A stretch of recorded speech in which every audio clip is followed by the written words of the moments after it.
అయితే 3-3:30 గంటల వరకు కూడా సీసీటీవీ ఫుటేజ్ దొరకలేదు అని అంటున్నారు అని అంటే మరి దీన్ని ఏ విధంగా తీసుకోవాలి? పాస్టర్ ప్రవీణ్ అదేవిధంగా పాస్టర్ ప్రవీణ్ గారి కుటుంబం దీనిపైన కోర్టుకు వెళ్తే ఏ విధంగా ఐజీ గారు సమాధానం చెప్తారనేది కూడా స్పష్టత రావాల్సి ఉంది.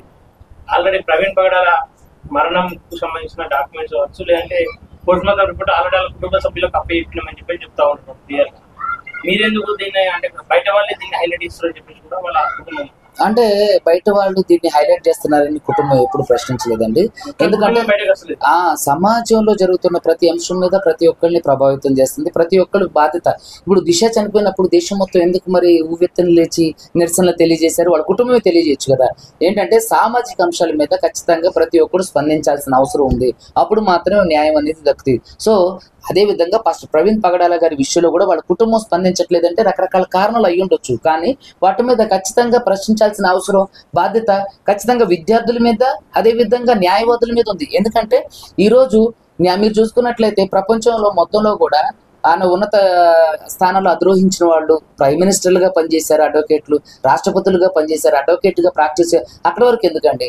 మనం జాతిపితగా పిలుస్తున్నటువంటి గాంధీజీ గారు కూడా ఒక అడ్వకేటే. ఖచ్చితంగా ప్రతి ఒక్కళ్ళు దీన్ని అడిగి తెలుసుకోవాలి, ప్రశ్నించడం మీ జన్మ హక్కు, ప్రతి ఒక్కళ్ళు అది రాజ్యాంగం ప్రసాదించింది.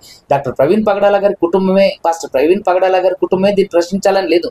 ఖచ్చితంగా ఎవరైనా సరే దీని మీద ప్రశ్నించవచ్చు. ఒకవేళ నిజంగా మీరు ఏవైతే అనుమానాలు వ్యక్తం చేస్తా ఉంటారో అవన్నీ వాస్తవాలు అయితే ఒకవేళ ఇంత బహిరంగంగా ప్రెస్ మీట్ పెట్టి ఒక ఐజీ వ్యక్తి ఒక ప్రభుత్వం తరఫున చెప్పేంత ఆస్కారం ఉంటుంది అంటారు. ప్రవీణ్ హత్య అంటే ఏదైతే మరణం ఉందో దాన్ని మిస్టరీగా మార్చే అవకాశం వాళ్ళకి అయితే ఖచ్చితంగా ఏంటంటే ఇది ఒక rarest of the rare case.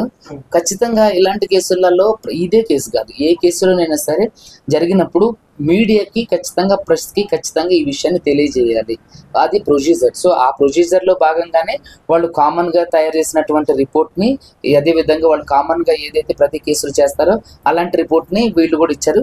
So ఆ రిపోర్ట్ మీదే కొన్ని అనుమానాన్ని అంటే కొన్ని కాజ్ మీద జరుగుతున్నటువంటి అనుమానాలను వ్యక్తం చేయడారు. ఇవి అనుమానాలు మాత్రమే, ఇది నిజం అని మేము ఎవరో అనడం లేదు. 48 hours చెప్పాలి పోలీస్ డిపార్ట్మెంట్. అది కూడా ఒక స్ట్రేంజ్ పాయింట్. ఇక్కడ ఏంటంటే ఒక పోస్ట్ మార్టం జరిగితే నిర్దిష్ట సమయంలో ఇవ్వాలని ఏమన్నా ఉందా?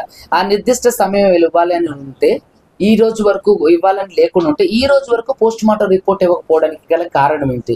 సో ఈ చూస్తున్నట్టే కొంతవరకు కూడా ఏంటంటే రాజకీయ కోణాలు అలుముకొని ఉన్నాయేమోనని చెప్పి నార్మల్ ప్రజలు భావించడానికి అవకాశం ఉంది.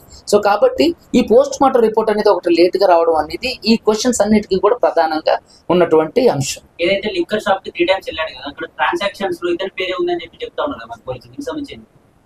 అయితే లిక్కర్లో ఇప్పుడు చూడండి, మీరు చూసుకున్నట్లయితే లిక్కర్ కొనుగోలు చేయడం వేరు, లిక్కర్ తాగడం వేరు.